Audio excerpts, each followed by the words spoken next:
Gente, estamos de volta com o escritor, 9 livros de sucesso lançados, uma coluna super discutida e comentários e matérias dentro da revista super interessante, jornalista de primeiríssima linha, o Lauro Henriques Júnior está aqui com a gente e ele estava falando sobre as rapidinhas, né, que é uma forma de você entrar em contato com si mesmo e com as camadas mais altas, né, com o astral, e poder se colocar para poder enfrentar melhor seu dia.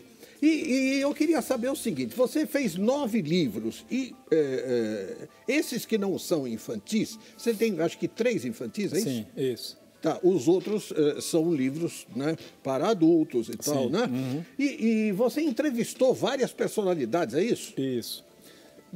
Você lembra, assim, de algumas? Você falou agora há pouco do Gaiarsa. Sim. Né? Tremendo de um psiquiatra, né? Um estudioso maravilhoso, um cara sapientíssimo. Mas, fala de algumas outras personalidades e da colocação delas perante essa tua proposta. Sim. No total foram, porque esse livro acabou virando uma trilogia, né? Essa obra virou, então foram quase 37 pessoas, se eu não me engano, foram 37 desses mestres aí no Brasil e no mundo, né? Sim. Com Rubem Alves, que foi uma entrevista linda do escritor também, né? Era teólogo e tudo mais, Leonardo Boff. Falei com um cara que chama Yehuda Berg, que era o guru da Madonna, vamos dizer assim, que é o cara da Cabala. Caramba! O Eckhart Tolle, que é um super nome, né, nessa área de autoconhecimento, a Susan Miller, que é uma astróloga. Então foram muitas pessoas, né? Aqui alguns dos seus livros, nós estamos apresentando as capas aí, né? Porque são vários. Isso. Fantásticos. Mas aí, continua, desculpa. E são coisas interessantes que cada uma dessas pessoas, então, de tradições diferentes. Falei com a mãe Stella de Oxóssi, que faleceu recentemente, mas era o principal nome do candomblé no Brasil, né, das tradições afro-brasileiras, com o Reginaldo Prandi, que é um estudioso da USP, junto com ela para trazer essa questão. Falei com várias linhas, várias tradições. E o que era interessante da abordagem, o Divaldo Franco, que é um espírita, Frei Beto, Frei Beto.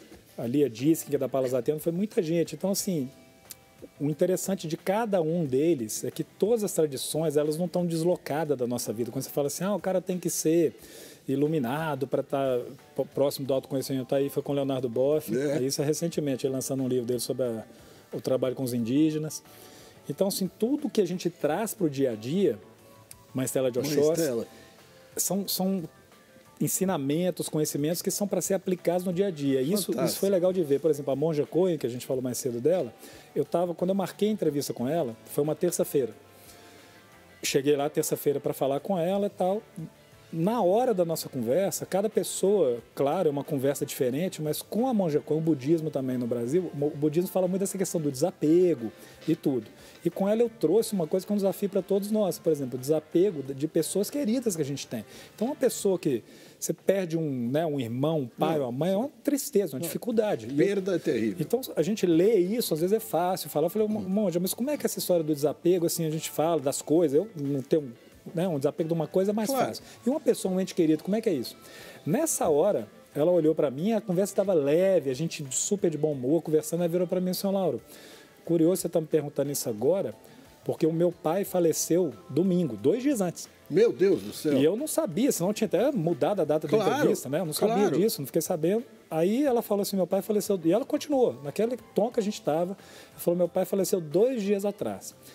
E ela falando, né? Então você vai falar assim, que uma pessoa, que é uma monja, que é iluminada, não sei o que, ela não sente dor, ela não sofre. Eu sofri, a gente sente a dor igual qualquer pessoa. Você sente a tristeza.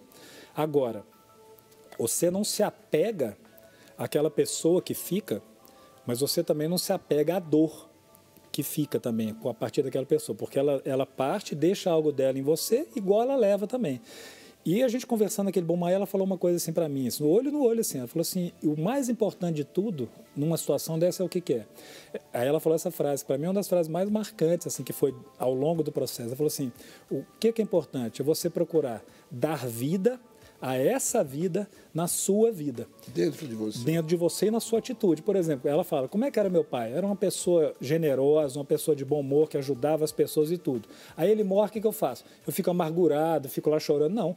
Então eu vou fazer o quê? Eu vou ser uma pessoa generosa, eu vou ser uma pessoa de bom humor, vou ajudar os outros, eu vou trazer para a minha vida as qualidades que ele tinha. Então, ele não morre, ele não desaparece.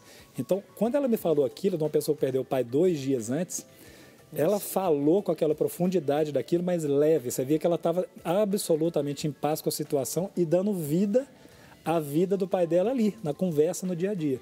Então, são coisas que, para mim, foi muito bacana de ver no meu livro, ver o quanto que aquilo que as pessoas falavam, elas viviam na prática, não era uma questão teórica de livro, claro, que era possível viver. Não era uma coisa simplesmente dogmática. Exatamente. Era uma coisa vivida por elas, né? Exatamente. Experimentada por elas. Isso. Nossa, essa história além de emocionante, ela é assim meio devastadora, né? Como é que uma pessoa consegue ter essa paz para abordar um tema desse 2 dias depois de uma perda como do tamanho dessa, né? Exatamente. É uma coisa incrível. Lauro, dá para a gente mostrar um pouco do teu Instagram? Dá. Vamos lá? Vamos lá. Eu não sou muito ativo, não, mas eu sou uma dessas pessoas de... Eu também não gosto de apertar muitos botãozinhos, não, mas tudo bem, olha lá. Aqui, ó, quer ver? A gente pode até parar por aqui, ó, quer ver? Ó? Porque esse aqui é legal ali para cima. Um pouquinho mais para cima, um pouquinho mais. Aqui é uma coisa super legal, o infantil com as crianças ali, ó. Aqui no meio? Ali eu tava com a escola. Ali em cima?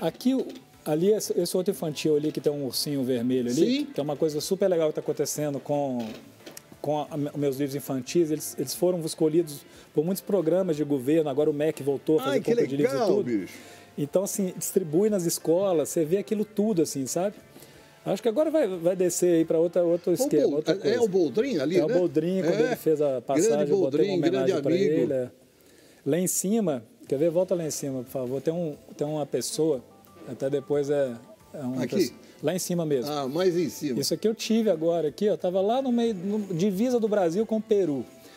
Lá no meio da floresta. E essa pessoa chama Benki. O nome dessa pessoa, o Milton Nascimento já até fez uma música sobre ele quando ele era criança e tal. Essa pessoa, ele já plantou, ele e o grupo dele, a comunidade, mais de 3 milhões de árvores. Uau! Que eles já reflorestaram lá. Eu estou fazendo um projeto com ele lá, se Deus quiser vai dar certo no futuro. Então, assim, essa questão que a gente fala, por exemplo, ele é um pajé também, ele faz trabalhos espirituais indígenas. E o que ele faz? Ele fica lá fazendo trabalho espiritual indígena lá isolado? Não. Plantou mais de 3 milhões de árvores, refloresta as coisas. Então, você vê o quanto que o conhecimento espiritual, ele é real mesmo se aplicado na vida.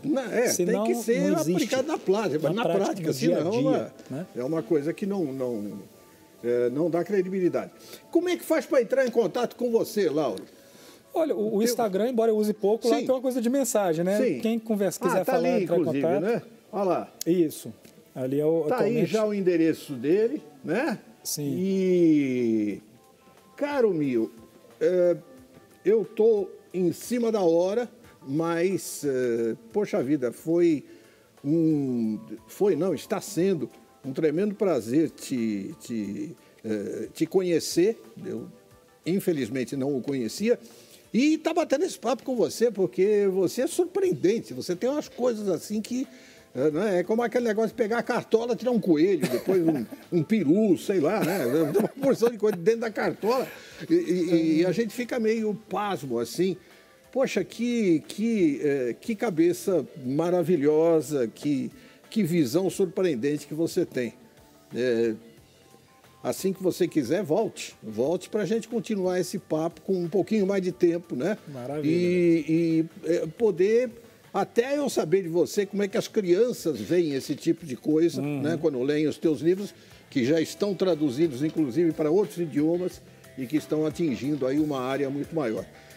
Cara, muito, muito, muito obrigado. E, como eu te disse, a gente está às ordens. Eu que agradeço, Idécio. Prazer mesmo. Valeu demais. Foi meu. Gente, amanhã não tem programa. Vocês vão ficar livres de mim 2 dias. Olha que bacana. E segunda-feira...